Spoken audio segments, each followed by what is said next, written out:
সুমন ভাই কেমন লাগতেছে? খুবই ভালো। কলকাতা এসে হলুদ ট্যাক্সি খুবই ভালো। অ্যাভেলেবেল, হলুদ ট্যাক্সি সব।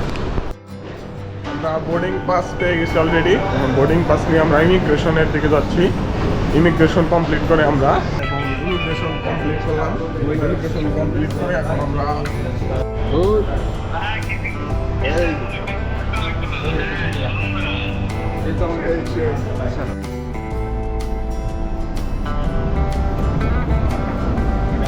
এই দেখতে পাচ্ছেন নবয়ার।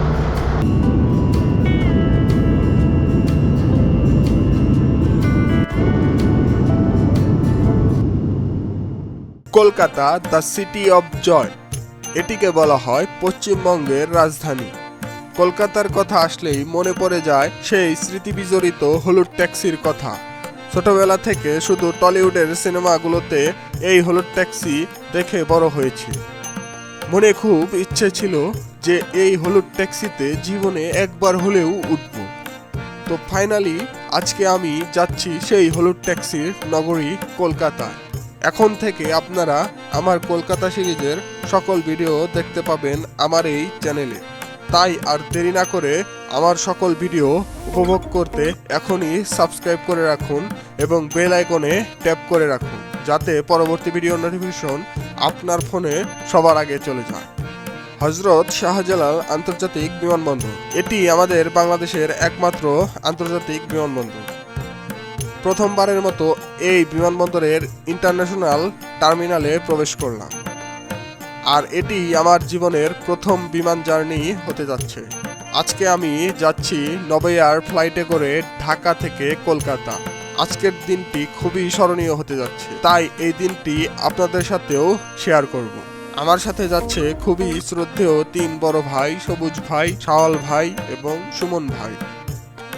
আমাদের ফ্লাইটের শিডিউল ছিল দুপুর 2:40, যে কারণে আমরা 3 ঘন্টা সময় হাতে নিয়ে 11:30 বিমানবন্দরে এসে পৌঁছাই। এরপর আমরা চলে যাই বিমানবন্দরের নবয়ার বোর্ডিং স্টেশনে এবং সেখান থেকে আমরা আমাদের বোর্ডিং পাস কালেক্ট করি। বোর্ডিং পাস নিয়ে আমরা ইমিগ্রেশনের দিকে আগাই। আমরা বোর্ডিং পাস পেয়ে গেছি অলরেডি। বোর্ডিং পাস নিয়ে আমরা ইমিগ্রেশনের দিকে যাচ্ছি। ইমিগ্রেশন কমপ্লিট করে আমরা যাব, ইমিগ্রেশন কমপ্লিট করে পরবর্তীতে আমরা যাব ফাইনাল চেকিং।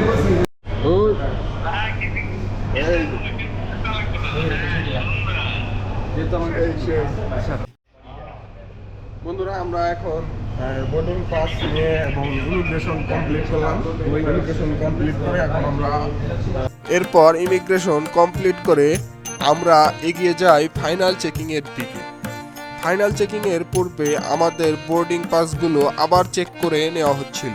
এরপর আমরা চলে যাই এয়ারপোর্টে। সেখানে আমাদের রিসিভ করার জন্য একটি বাস দাঁড়িয়েছিল। আমরা যারা নভোএয়ারের সেই ফ্লাইটের যাত্রী ছিলাম তারা সবাই সেই বাসে উঠে পড়ি। আসলে আপনার বিমানটি যদি একটু দূরে থাকে তাহলে আপনাকে এই বাসে করে নিয়ে সেই বিমানের কাছে পৌঁছে দেওয়া হবে। আমাদের বিমানটিও একটু দূরে ছিল, তাই আমাদেরকেও বাসে করে বিমানের কাছে নিয়ে যাওয়া হয়। যাওয়ার সময় এই পোর্টে দাঁড়া করানো দৈত্যাকার এই বিমানগুলো খুবই অবাক দৃষ্টিতে দেখছিলাম। আমরা অবশেষে আমাদের বিমানের কাছে চলে এসেছি। আমাদের বিমান পিছনে নবয়ার এয়ারক্রাফটটি।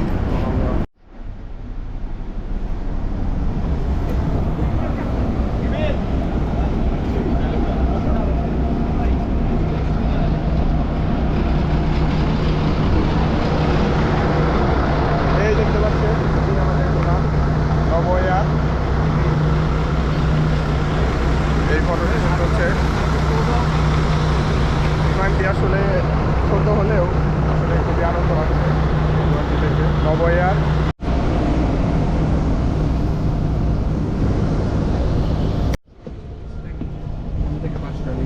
Good afternoon, thank you.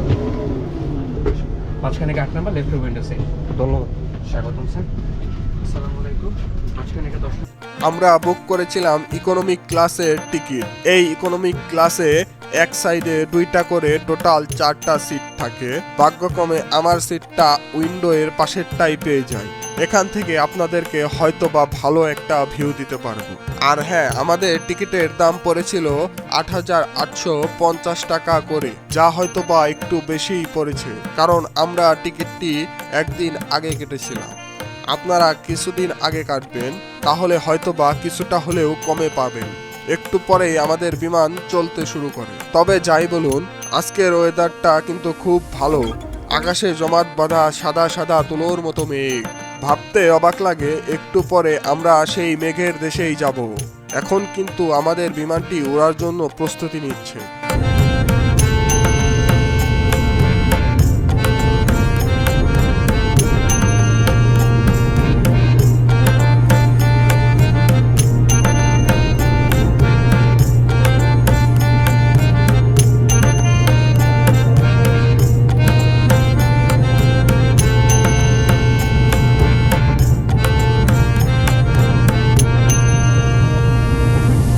দেখতে দেখতে কিছুক্ষণের মধ্যেই বিমানটি ভূমি থেকে সম্পূর্ণরূপে বিচ্ছিন্ন হয়ে যায়। দেখতেই পাচ্ছেন, বিমান থেকে ঢাকা শহরের বড় বড় স্থাপত্যগুলো ছোট পিঁপড়ার মতো দেখাচ্ছিল। এই সময় আমরা বিমান থেকে আমাদের জাতীয় সংসদ ভবনের একটি ভিউ পাই। কিছুক্ষণের মধ্যেই আমরা মেঘের রাজ্যে প্রবেশ করি। বিশেষ করে এইরকম একটি দৃশ্য আমি আমার জীবনে দেখতে পারবো তা কখনো কল্পনাও করতে পারি। আমার মন চাচ্ছিল জানালা খুলে বেরিয়ে পড়ি বিমান থেকে এবং হারিয়ে যায় এই মেঘের রাজ্যে।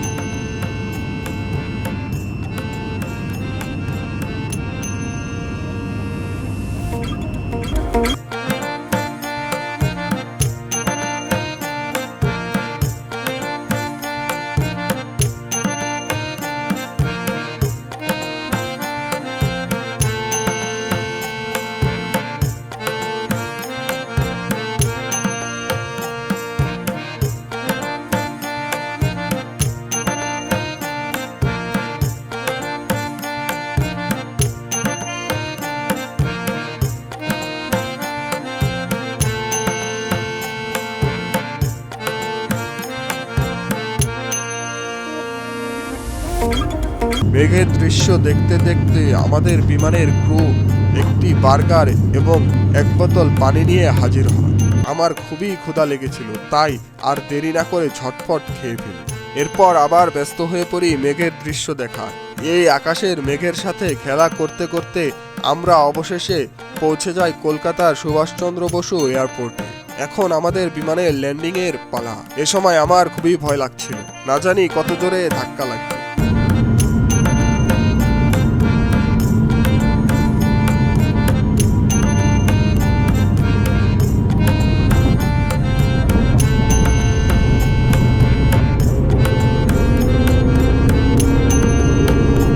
প্রকৃতপক্ষে তেমন বেশি ধাক্কা লাগে না আমাদের। হতে পারে এটি পাইলটের দক্ষতার কারণে সম্ভব হয়েছিল। অবশেষে নেতাজি সুভাষচন্দ্র বসু এয়ারপোর্টে এসে পৌঁছলাম আমরা।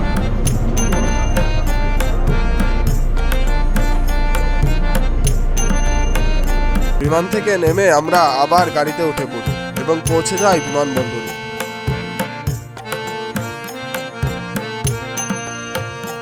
বন্ধুরা, অবশেষে আমরা নেতাজি সুভাষচন্দ্র বোস এয়ারপোর্টে চলে এসেছি এবং এখান থেকে আমরা এখন একটি হলুদ ট্যাক্সি অথবা উবার নিয়ে আমরা আমাদের হোটেলে চলে যাব। আমাদের উবার চলে আসছে।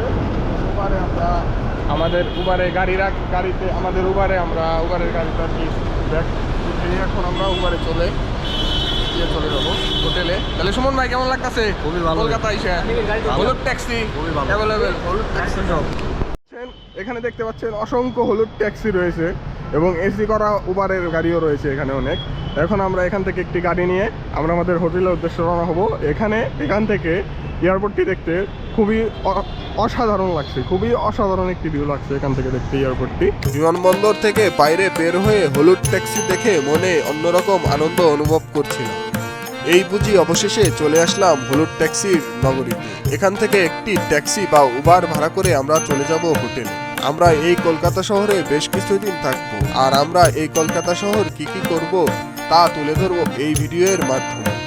আপনারা যদি সমস্ত কিছু দেখতে চান তাহলে আমার এই চ্যানেলটি সাবস্ক্রাইব করে রাখবেন এবং বেল আইকনটি ক্লিক করে রাখবেন। ধন্যবাদ।